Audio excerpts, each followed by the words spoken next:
আগামী দিন নতুন সরকার দায়িত্ব গ্রহণ করবে। এর মাধ্যমে আমাদের 18 মাসের দায়িত্বের সমাপ্তি হবে। আমাদের প্রথম কাজ ছিল দেশকে সচল করা। এটি ছিল সবচেয়ে কঠিন কাজ।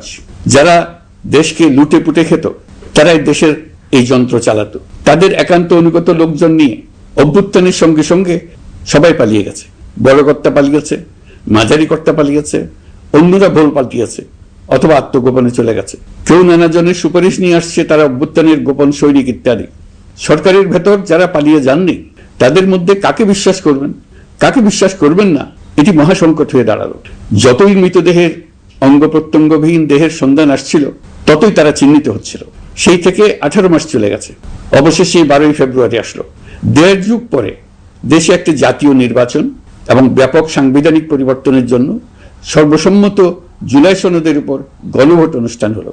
এই নির্বাচনে উৎসব মুখর পরিবেশ, দেশের সর্বত্র একটা ঈদের পরিবেশ ছিল, যা আমাদের ইতিহাসে স্মরণীয় হয়ে থাকবে। জুস রাখতে আমার পছন্দ স্টাইলিশ ও ফুড গ্রেড আরএফএল চপ। জুস রাখার জোশ চপ।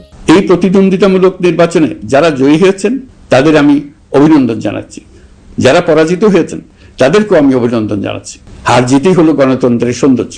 যারা জয়ী হয়েছেন তারা মোট ভোটের প্রায় অর্ধেক পেয়েছেন।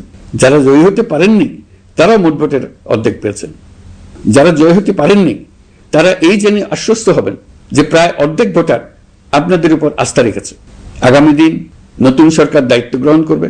এর মাধ্যমে আমাদের 18 মাসের দায়িত্বের সমাপ্তি হবে।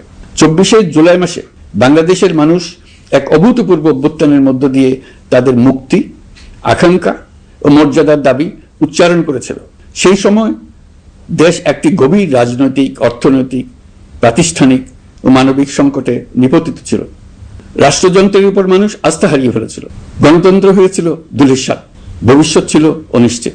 ঠিক সেই সংকটময় সময়ে আমাকে আহ্বান জানানো হয়েছিল একটি লক্ষ্য সামনে রেখে।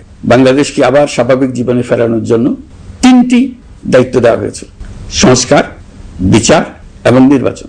আমি ও আমার সহকর্মীরা সবাই আমরা সেই অঙ্গীকার রক্ষার চেষ্টা করে গেছি। কোথায় কতটুকু সাফল্য অর্জন করতে পেরেছি, কোথায় ব্যর্থ হয়েছি, সে বিচারের ভার আপনাদের উপর থাকলো।